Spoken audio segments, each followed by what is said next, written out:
Good afternoon. My name is Cody Goldhunt. I'm here to introduce the Carabiner Wiregate Manufacturing Capstone project. Let me go around and introduce everybody. Our two METs are Forrest Lanier and Cole Scorpel, and then our advisor, Tom Youngst. I'm glad to be here with us. And then I would like to introduce my fellow ME, McGregor Anderson. Thanks, Cody. So first, we'd like to start by introducing our sponsor. Our sponsor is Bihler. They were founded in 1953. They're a mechatronics-based rapid manufacturing company based in Germany. Their goal, well, their mission statement is up above, but their goal is to produce parts that are already produced faster and with higher quality. And they do that with some of their machines, like this one shown here, much like the machine we're going to be using for this project. This is a RMNC Bihler machine. It's a self-feeding, stamping, and wire forming machine. It uses those 6 linear actuators shown here with custom tooling on the end. Some interesting things about these machines: they use integrated optics quality control. If a part comes off out of tolerance within 3 parts, the machine is self-adjusting and gets you back within tolerance, back on your runs. Now these machines can run 100, 200 parts per minute, so they're very, very fast at full speed. Another interesting thing is their tooling is built in such a modular way that you can remove all the tooling and put on new tooling and reprogram them within an hour to produce a different part. Which brings us to our project goals. Shown in the upper right is a Black Diamond Alpha hot wire gate carabiner, and this is a wire gate carabiner.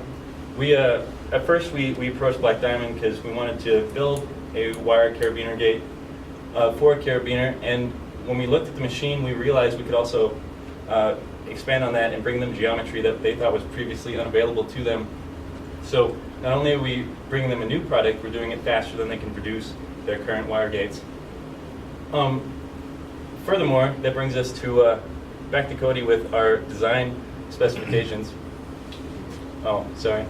Actually, we would like to touch on Black Diamond a bit before we go. Black Diamond is our industry advisor, so the reason we went to them is they're based in Utah. They're one of the largest backcountry equipment manufacturers. They were started in 1957.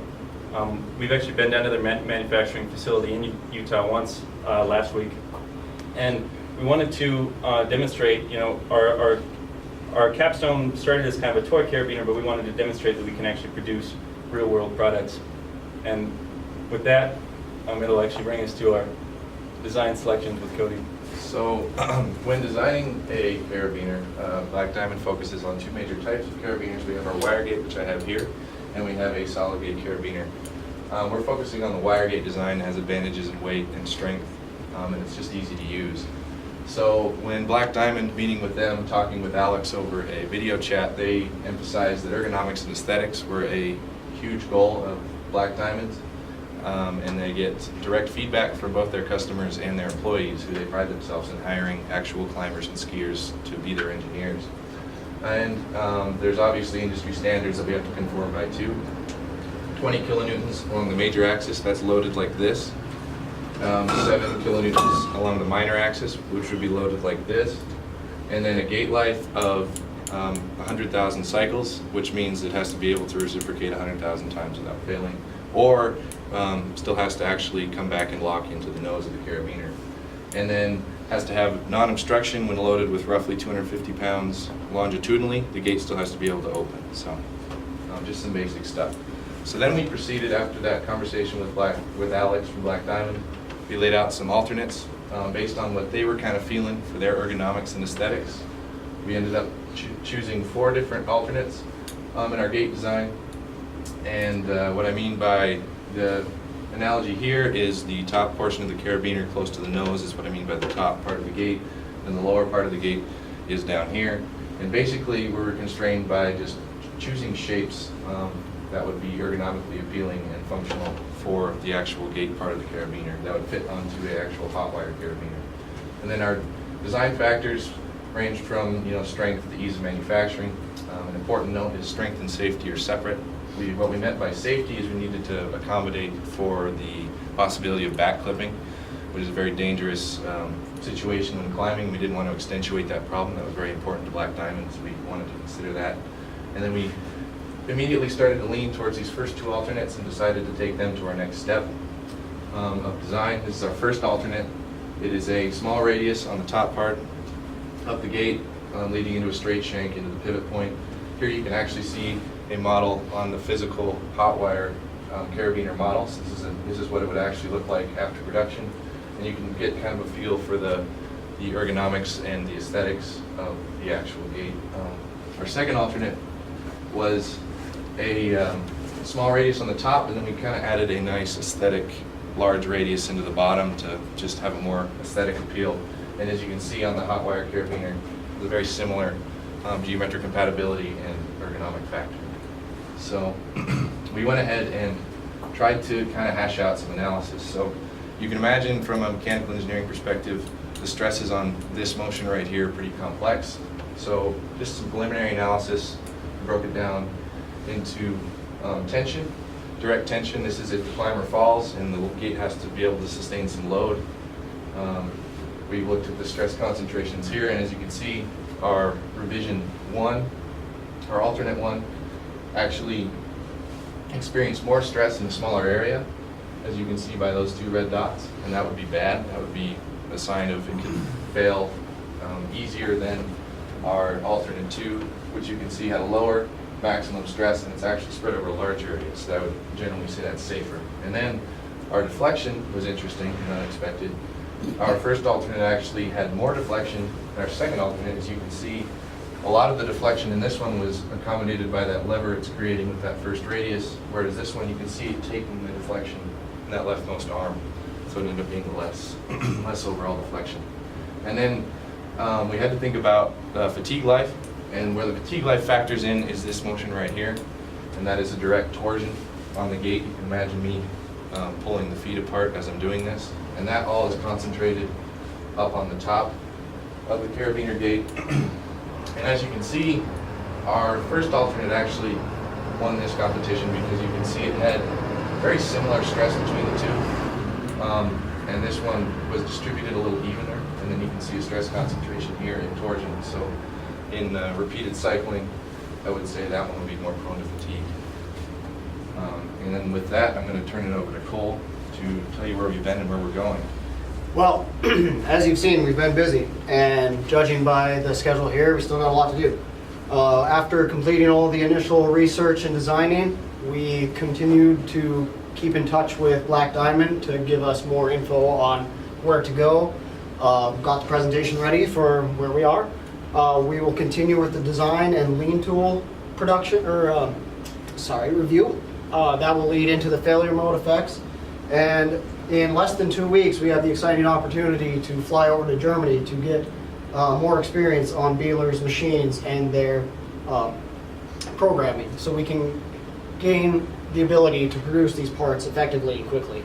Once we have been taught in Germany and we know what we're doing, supposedly, we will come back and finish the design, complete the report, and make sure we have met all of Montana State's requirements.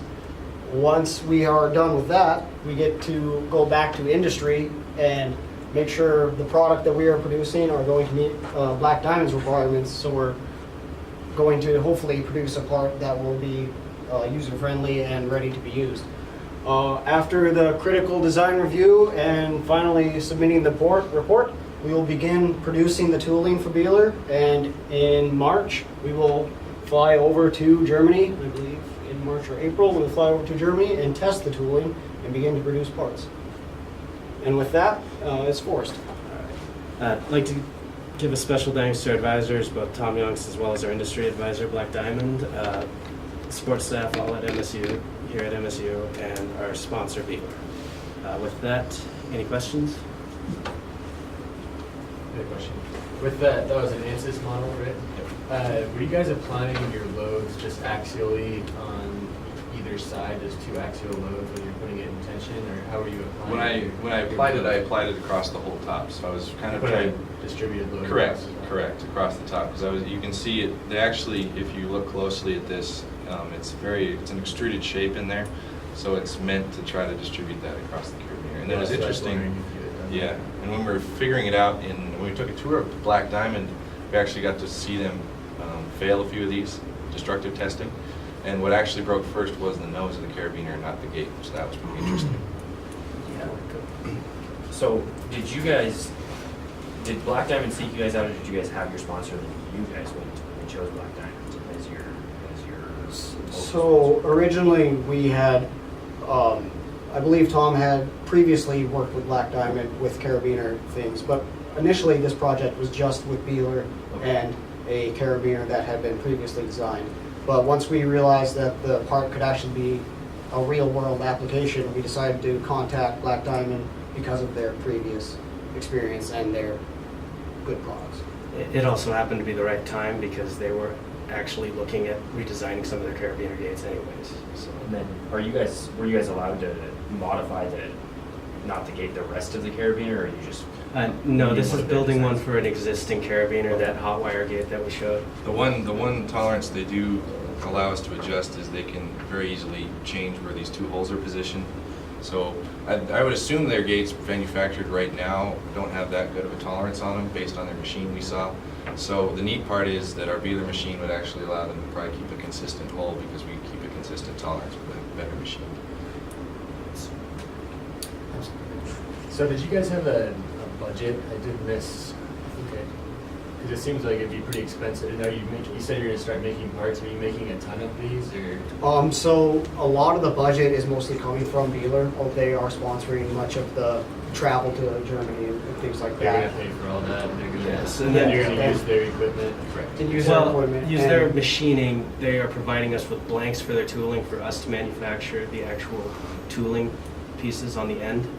So you have no hard budget right So- now. You guys, Yeah, most of the expenses absorbed by Bihler currently. you guys are set up. Yeah, we're pretty lucky, yeah. So, and then when we do produce some, I'm not sure what the number is they're wanting to produce, but whatever is sufficient to know that the program is running correctly and that the machine is working. And also, to be fair, it's still cheaper than hiring 4 interns for 3 months.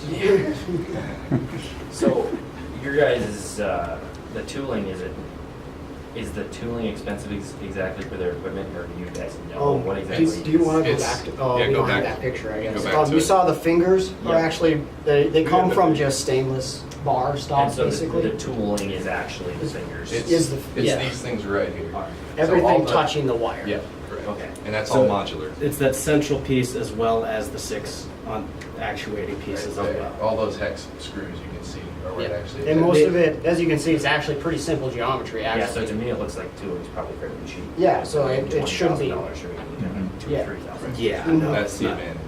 And then they're able to actually control this with an extreme amount of precision, even in production runs. So if there's something they see that something isn't quite out of spec, they can go in very quickly and actually change this with an amazing amount of accuracy to get what they want really right away. And in order to do that, they actually do overcut angles in the tooling, so it's not set what geometry. You can actually swing these tools out to change the angles of the Okay. individual angles. It's pretty of wild. the runs. It's pretty awesome. Yeah, It's very smooth. Yeah. What material are you using for that? it's spring steel basically. 303 It's stainless. 303 stainless, or it's actually, yeah, 303 stainless. Well, that is And it's got current. Yes, a it's spring temper on it, and Is we're it light? it's Is it light material? Yeah, you can, Light.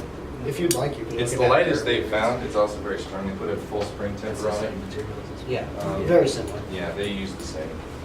Because all the industry standards are pretty set, so most of their wire gate carabiners are similar materials. So are these gates going to be built in Germany, or is Bihler wanting to sell a machine to Black Diamond? What's the?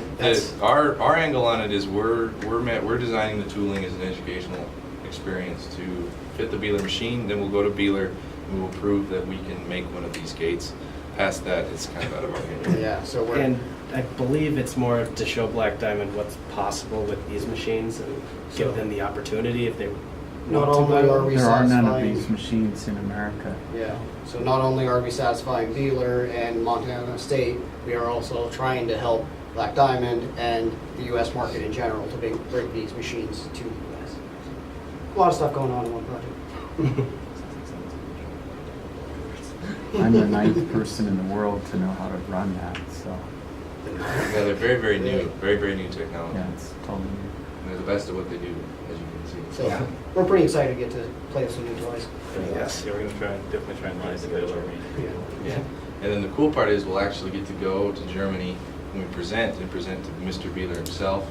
Then we'll get to go to a local university and present in front of several hundred people probably. with this. So. Our partner university, Kempton. Kempton University. Yeah, so that'll be a neat experience. No pressure. No pressure. Cool, good job. Okay.